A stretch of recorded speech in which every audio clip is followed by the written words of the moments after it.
आज कहानी में हम बात करने वाले हैं चूहों के मंदिर के बारे में। भारत एक ऐसा देश जिसकी अपनी सांस्कृतिक विरासत है। हमारे देश में अलग अलग जगह अलग अलग कल्चर है, बहुत सारे मंदिर हैं, बहुत सारी मान्यताएं हैं, लेकिन करणी माता का मंदिर जो है राजस्थान में वो अपने आप में खास है। खास इस लिहाज से कह रहे हैं क्योंकि इस मंदिर को चूहों का मंदिर भी कहा जाता है।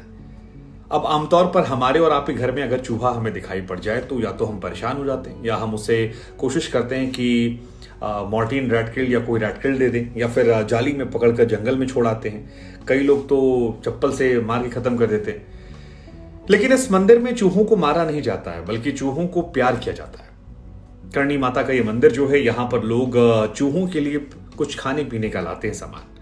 इनफैक्ट जो प्रसाद मिलता है वो चूहों का जूठन होता है, जिससे प्रसाद के तौर पर दे दिया जाता है और बड़े ही चाव से भक्त जो हैं इसको खाते हैं।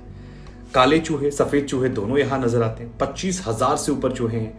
अगर लोगों की बात की जाए तो यहां लोग चलते नहीं हैं। इस मंदिर में आने के बाद वो कोशिश करते हैं कि पैर घसीटते हुए, रगड़ते हुए जाए, ताकि गलती से भी चूहों पर उनका पैर ना आए। और अगर ऐसा हो जाता है तो फिर आपको सोने का चूहा यहां दान करना पड़ता है।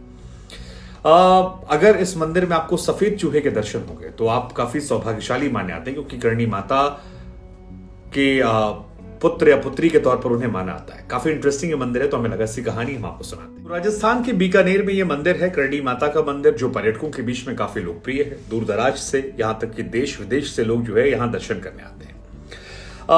यहाँ पर रहने वाले लोगों के बीच में यह मान्यता है कि करणी माता जो है वो लोगों की रक्षा करने के लिए माता दुर्गा का एक अवतार है। करणी माता जो है वो चारण जाति की योद्धा ऋषि थी, ऐसी मान्यता है, और एक तपस्वी का जीवन जीते हुए लोग उन्हें पूजते थे।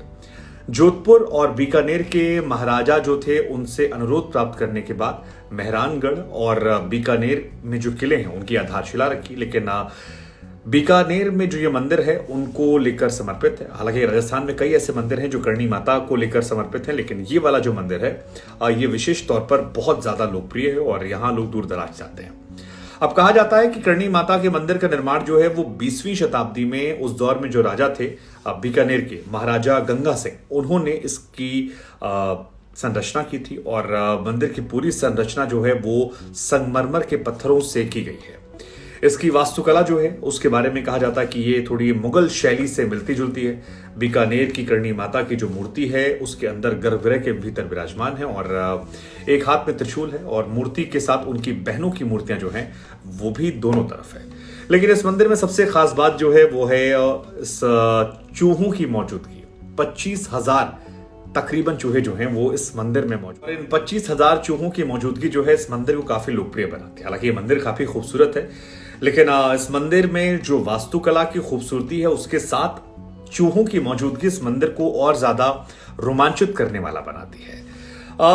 इस मंदिर में एक पवित्र प्रथा है, वो इसी वजह से शायद चूहे जो हैं वो यहाँ पर मौजूद हैं, और कोई भी चूहों को मारता नहीं है, परेशान नहीं करता है। चूहों का जूठन खा लेते हैं लोग। भक्त जो हैं वो चूहे का ही प्रसाद देते हैं, उनके लिए प्रसाद लाते हैं, और दूर दराज से लोग जो हैं वो यहाँ आते हैं। जैसा कि हमने आपको पहले बताया कि मंदिर में दूध, मिठाई, अन्न प्रसाद जो है वो चूहों के लिए भी लोग लेकर आते हैं। और जितने भी चूहे यहाँ पर मौजूद हैं उनमें सबसे ज्यादा पवित्र जो है वो सफेद वाले चूहे हैं। काले चूहे भी यहाँ पर हैं और काफी मोटे मोटे चूहे जो हैं वो भी यहाँ पर हैं, क्योंकि सफेद चूहों को माना जाता है कि करणी माता के पुत्रों का अवतार है। हालांकि गलती से भी कोई चूहा अगर आपने चोट पहुंचाया तो जैसा हमने आपको शुरू में बताया, आपको एक सोने का चूहा जो है वो दान करना होगा। और शायद इसके पीछे परंपरा यही होगी कि लोग इतनी सावधानी बरतें कि चूहा कहीं भी गलती से चोटिल ना हो। जैसे बिल्ली को लेकर हमने अपने घरों में कर रखा है, वैसे ही यहाँ पर है। और इसी वजह से लोग जो हैं वो घसीट घसीट कर पैर चलाते हैं ताकि उन्हें नुकसान ना पहुंचे और उनका प्रसाद देकर जाए। बड़ी बात यह भी कि 800 साल पुराने इस मंदिर की सीढ़ियों को छूने पर कहा जाता है कि संगीत की धुन निकलती है। भगवान शिव के जो भक्त हैं उनको लेकर कहा जाता है कि एक बार कम से कम उन्हें यहाँ पर जरूर आना चाहिए। तो चूहों को लेकर एक बड़ी दिलचस्प बात यह है कि जब मंगला आरती यहाँ पर होती है तो जो चूहे हैं सुबह 5 बजे मंगला आरती होते वक्त वो अपने बिल से बाहर निकल आते हैं।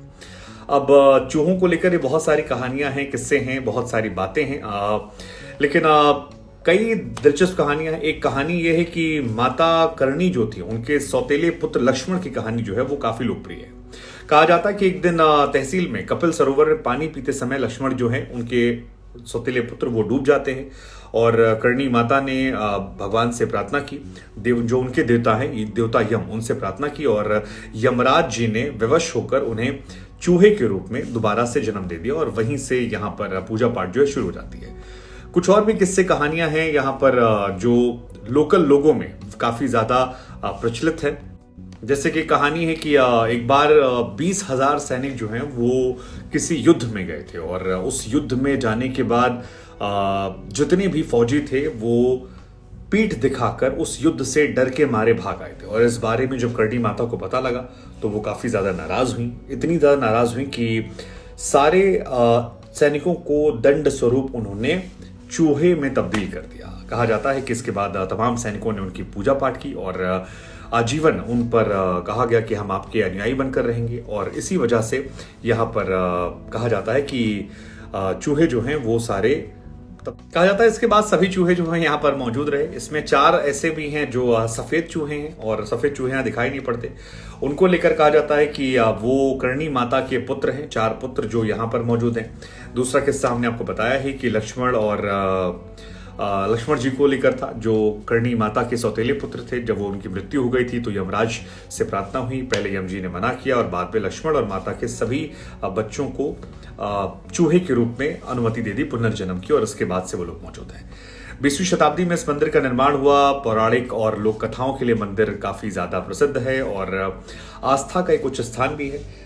काफी ज्यादा लोग पसंद करते हैं, काफी ज्यादा लोग इस वजह से मंदिर जाना चाहते हैं कि मंदिर में यार चूहों का मंदिर क्या है, मतलब काफी उन्हें एक्साइटिंग, फैसिनेटिंग लगता है। फॉरेन से खासतौर पर लोग आते हैं। अगर आप इस मंदिर में जाना चाहते हैं तो बीकानेर से देशनोक जो इलाका है वहां तकरीबन 30 किलोमीटर की दूरी है। आप किसी भी साधन से, बस, टैक्सी, ट्रेन जा सकते हैं और अगर आप सीधे, आपके पास अपना साधन है तो सीधे चले आइए। लेकिन ये चूहों के मंदिर की कहानी जो है, क्या ये आपको इंटरेस्टिंग लगती है? आपको क्या लगता है कि यार इसके पीछे जो कहानियां हैं, जो लॉजिक है वो कैसा है? मतलब चूहों का मंदिर, 20-25 हजार चूहे एक साथ एक मंदिर में, और लोगों की आस्था जो है वो बरकरार है, लोगों की भक्ति बरकरार है। करणी माता राजस्थान में काफी पूजनीय और इन्हीं के नाम पर एक करणी सेना भी है। हमें लगा हम आपसे पूछते हैं किस कहानी को आप क्या से देखते हैं।